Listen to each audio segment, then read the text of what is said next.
2025 feels like the year of Taylor Townsend. Does it feel like that for you? Finally, I felt like Taylor, like who I really am, has been on full display, and I've loved every moment of it. I have to make sure that I stay in tune with me so that that best person can show up. Nothing to hide, nothing to be ashamed of. I'm happy, I'm smiling, I'm enjoying every moment. Tears, blood, sweat, tears, literally, like not even lying, blood, sweat, tears, and milk. Welcome to the show, baby. What you see is what you get. Hi, Taylor. Hi. Thanks so much for joining us. This series is all about us talking to women who have inspired the past, the present, and the future of the Billie Jean King Cup. So yeah, it's brilliant to have you. And I just wanted to start by asking you, who are the women in your life, in your tennis life or in your personal life, who have been the biggest sources of inspiration for you?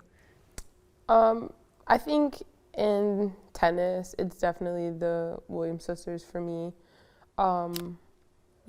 I grew up playing with my sister, and we grew up watching them and, dreaming and, idolizing everything that they were doing and wanting to be like them in every possible way. And so for me, I think that in tennis, they were a huge inspiration just because of the representation and being able to see that, it was possible to be out here on this stage, and as a woman of color, there weren't that many. So they really inspired us, coming up. And then, it's even more cool to be able to have been on opposite sides and competing against them on the same side, being Billie Jean King Cup teammates. I think I was on the team in 2014 when they played. So it's been really kind of a full circle moment in terms of inspiration for me. But yeah, definitely for tennis, it's them. What was that like? That must have felt pretty surreal, no? Yeah, it was super cool. I was so nervous. I was so nervous because that was my first time ever playing anything.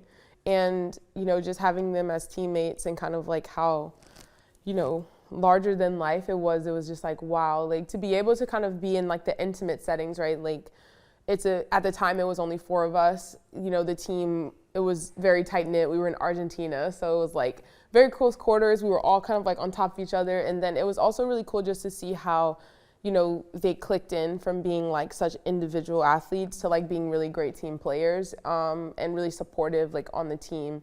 And so I looked at that and I was like, okay, I really want to be that way as well, because especially when you're having that much success and when you're the person that you are, especially in the tennis world, it's sometimes easy to kind of get wrapped up in your own thing. But they were super supportive. Even when we were playing, I was playing with Coco Vandeweghe in our doubles match, and so for me it was really cool. And even this year I got to play against Venus in the quarters of the US Open, which is something years and years later was like a full circle moment for me. For sure. I mean, 2025 feels like the year of Taylor Townsend. Does it feel like that for you? Reaching world #1 in doubles, a huge milestone. Your run at the US Open also. Yeah, have you had time to kind of reflect on it yet? I know tennis isn't a great sport for that, but yeah, have your feet touched the ground yet? Yeah, they have. It touches the ground really quickly when I go back home and I'm instantly in like mom mode, or I have to wake up at 6 to do pickup, drop off, all the things. But yeah, I don't really think that I have had time to like process everything. Tennis is a tough sport where we're constantly on to the next thing. And so for me, I was just trying to like keep my head above water with like, all the stuff that was going on in New York, and then coming home for 3 days. And this was the first time ever in my life that I've like unpacked from a trip and packed for a trip the same day that I left for the trip. So, new milestones for me too. But yeah, the one thing that I felt the most was like I kind of felt really just like drained, like just tired. And so for me, I was like, when I'm here over these next over this next week, which I think is really great because it is able to fill me up in a different way being on a team. But I was just like, I really just need to like lock in with myself and just like, just do whatever I need to do to just kind of like make me happy. Cause like I just felt a little bit like just drained overall. Like it was just a lot of things happening, a lot of things going on, a lot of tennis. Obviously the physical is the physical, but the mental, I was just kind of like mentally and emotionally a little bit tired. So for me, that's the top on my priority list in terms of like for myself, I'm gonna prioritize myself and obviously show up for my team. And because I know that that's how I am able to play my best tennis. Yeah, I'm just on the kind of year you've had, I think you've gained a lot of new fans, a Yeah. lot of followers as well, I saw on Yeah. your social media. If Yeah. you had to kind of reintroduce yourself or just introduce yourself to those people, people who have been inspired by you, what do you want them to know about Taylor Townsend?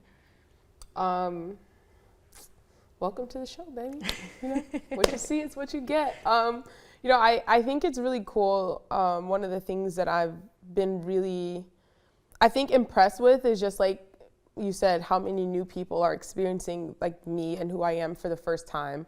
And tennis has such kind of like long-standing fans, you know, like if you're a tennis fan, like you're a tennis fan, you know, and it goes on for like years and years where there are people who still watch tennis now that watched Billie Jean when she was playing, or Martina, or vice versa, or remembering when Venus and Serena played their first tournament. So it's like long-standing fans. And so, you know, to be able to be introduced to people like for the first time, like, you know, whether it was from whatever happened in New York or just kind of like, you know, them seeing me for the first time, I think that it's really, really cool, and I'm happy because like they're getting to see like my true authentic self. And like that was what I've loved the most over these last couple of weeks, is like finally I felt like Taylor, like who I really am, has been on full display. And you know, I've loved every moment of it because it's like, you know, I'm just like in my truth, you know, so it's like nothing to hide, nothing to be ashamed of. I'm happy, I'm smiling, I'm enjoying every moment.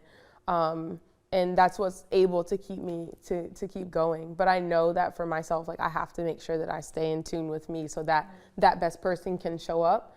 But yeah, I mean, it's been really cool, and I don't think often we think about like the fact that people are just getting to know you for the first time, right? Like we're in this domain, but there's so many people in the world. And I think that I was able to kind of experience that on a very like small level for the first time, like over these last couple of weeks. I love that. And just to take you back, I mean, you had such success as a junior. You were world #1 junior. And I know that your career hasn't been linear since then. And you've spoken a lot about feeling underestimated at points in your career. To experience that as a young person is a really difficult thing. And I think a lot of players might have felt like, maybe this isn't for me. You've kind of kept going, and I just wonder, how did you overcome those challenges? How did you kind of change that narrative so that you could succeed and you could find joy in this sport? I mean, it was one of, like you just said, I just kept going.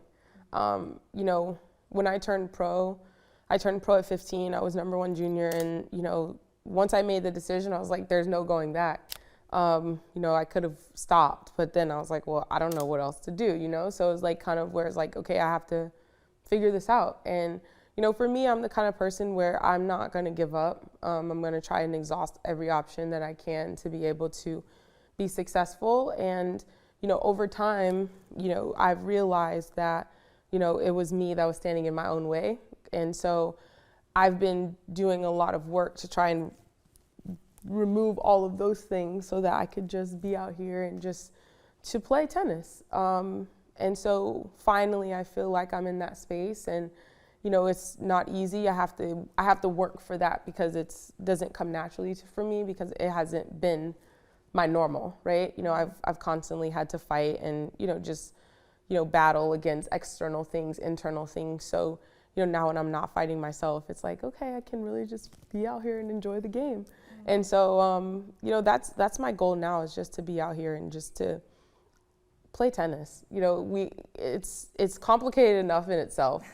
But yeah, I mean, it hasn't been linear, but you know, also I felt like it was tough early on to not compare myself to the people who I was playing juniors with and who skyrocketed very, very quickly, you know, a lot of my counterparts. And I heard that from people on my teams. Oh, look at this person, they're doing this. Look at this person, they're doing this. Like, so a lot of comparison for a lot of years. And so I really even had to break out of that and just finally accept that like my journey is my journey, however that it's gonna play out, it is. But I just tried to control what I could control as well. And you know, that's my attitude, that's my attention, that's my effort. And you know, that's what I do. And you know, now it's funny. I mean, I remember battling against Belinda Bencic in the 2013 finals of Junior Wimbledon, and you know, now we're both moms. And I was talking to her dad, who he was like so intense. He's like, oh, it's so nice to be a grandfather, you know. So it's like how even with things, you know, you go through so many of these things that are younger, like at younger stages in your career, and you feel like it's so monumental, and then when you pull back and it's like, now we're here, and it's just like, who would have thought? So many things have changed. So, you know, for me, I'm just enjoying every moment, but, you know, the biggest thing is that I didn't stop. Definitely. And you mentioned Belinda there. I was going to ask you about being a mom on tour. There's a growing number of women kind of choosing to do that in tennis and beyond, but it's never a given that the comeback's definitely going to happen. No. I mean, I think maybe because we see it happening more, people might start to think that it's a given. I just wonder, talk about the challenges of the comeback, because it's not easy, I can imagine. Not at all. It was crazy. Yeah. Lots of sacrifices, lots of, you know, time, tears, blood, sweat, tears, literally, like not even lying, blood, sweat, tears, and milk. Yeah, I mean, a lot of sacrifices, and, you know, a lot of credit goes to my coach, John. He was with me every step of the way and quite literally was like the reason that I was able to like do everything that I was doing. He laid out my plans from start to finish. And like you said, there is no guarantee. I mean, I had a fantastic pregnancy, and a C-section wasn't in the plan. And so even for me with that, my recovery had to change, and certain things had to change and shift within my comeback journey because I had to have that surgery. So, you know, it's very difficult, and that's one of the things in that I felt like, you know, when we look back, I just talked about comparison, right? It's really, really hard sometimes to not to compare your comeback journey to like other people. Like I looked at Belinda, I looked at Svitolina, like it seemed like there are women who like Wozniacki who like bounce back so fast, you know? And of course, like we all have different bodies, we all have different everything. And so you can't compare. Like you really have to just walk your own journey. And for me, I was so comfortable with like, however long it takes. But mentally, like I said, I'm not coming back until I know that I'm ready to compete and win. So for myself, I was like, I'm not going to put myself back into this arena if I don't feel like I can compete and win. So like that was the promise that I made to myself. I didn't know what it was gonna take. I didn't know like how long that was gonna be. I just made that commitment to myself, and I made the commitment to say, hey, I'm gonna be better. When I come back, I'm gonna be better than I was when I left.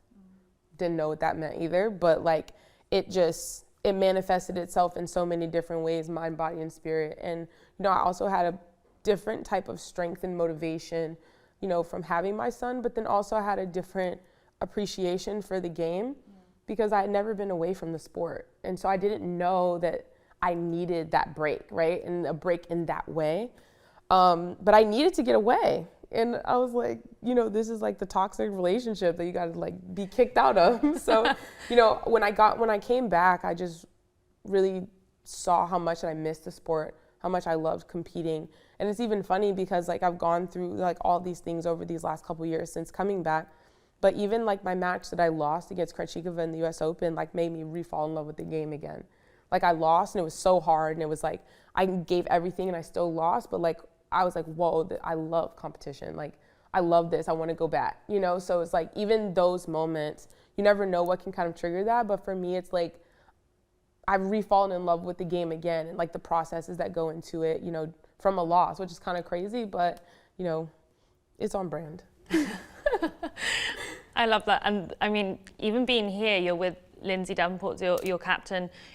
She came back from a pregnancy kind of 20 years ago, whatever it was, and she kind of laid the groundwork in a lot of ways for some of the women now. I wonder, have you ever spoken to her about that juggle, I guess? Because it's not just the comeback, it's also about being on tour as a mum, as a parent, is different. Well, Lindsay, she made it very clear. She was just like, you know, whenever I talked to her, she's like, I have so much respect, because she was like, when I have my kids, like I had to stop. She was like, I couldn't bear like being away for so long, and she was just like, it wasn't the same. For me, it's like I'm making these sacrifices now while he's young, and you know, doing the best that I can to try and make a better life for us, and you know, set us up for later down the road, so I don't have to be gone as much. You know, and I can be mom, and so, you know, Lindsay, she was just like, my family was everything, and I couldn't do it. She just told me like she couldn't handle it mentally. It was really, really hard for her to be away from her family. And so, she's always very, very supportive of me and like, commends. She's like, look, what you're doing is freaking amazing. And so it's always nice to kind of have even that encouragement, because sometimes like, as moms, like we have guilt, about different things. And, I always struggle when I have to leave, especially for like long periods of time. Like there are times where I really contemplate like not even going home, because it's like worse, like come and you're there for like 2 or 3 days or 4 days and then you're gone again for like another 6 weeks. I'm like, I feel like it's so bad. But for me now, I'm just like, I try to just make the time count as much as I can and, be fully present and whatever. And sometimes I just have to say yes to everything, even though I don't feel like it. With AJ, let's, dinosaurs, this, that, all the things. But, I just try to make the time count. And so, I'm really appreciative to be able to, talk to her and, even have access to someone like Lindsay and Kim Kleisters and Serena, where they've gone through different things. I speak to Naomi a lot as well.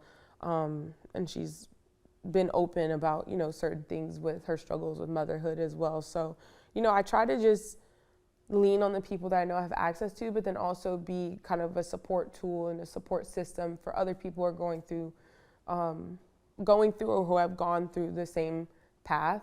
But again, it's like not comparable because everyone is different. But, I just try to be as supportive as I can. Yeah. And just on being part of this team being part of Team USA, what is it like for you to represent a nation that has such a rich history in the Billie Jean King Cup? And do you have like a proudest moment being on court?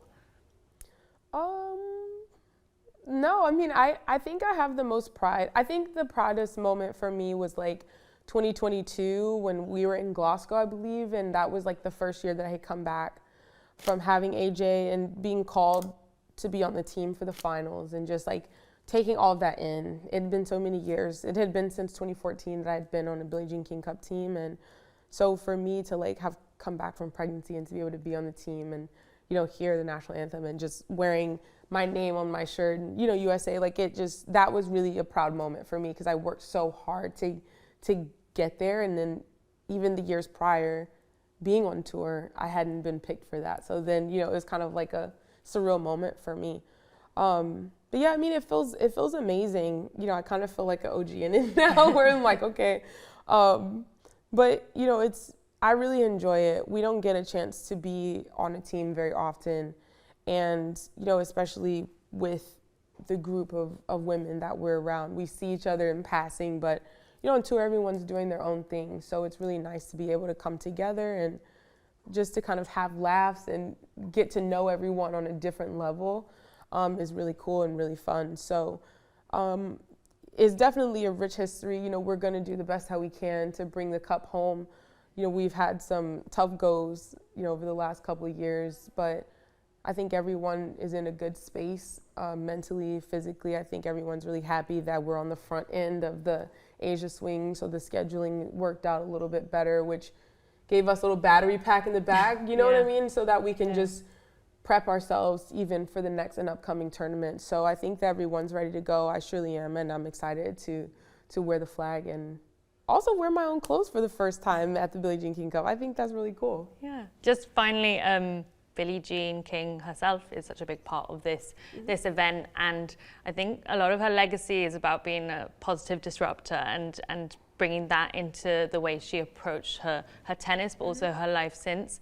And yeah, I wonder, what does that mean to you, and what does her story mean to you? How does it inspire you? Yeah, I like that, positive disruptor. That's cool. I can definitely relate to that on a lot of levels. I think now more than ever, just because just being intentional with the way that, I'm showing up and what I say and what I do, and letting my actions lead as well. You can say a lot of things, but I think a lot of people look at the way that you act and the way that you carry yourself and to see if those words align with the actions. And so, for me, that's how I operate. And, Billie Jean has been such an inspiration for women's tennis and a pioneer in so many different ways. And we owe a lot of things to her.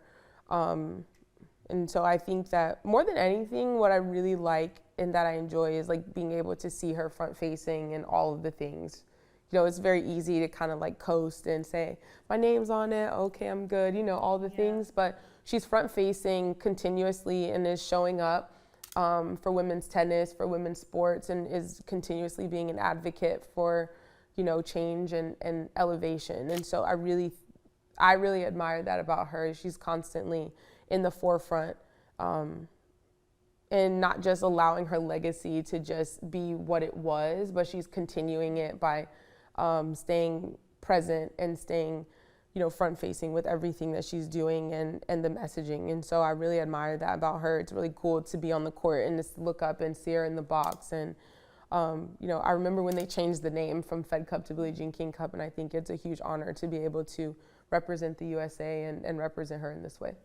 Brilliant. Well, thank you so much, Taylor Townsend. Thanks. Brilliant to talk to you. Thank you. Brilliant. Brilliant.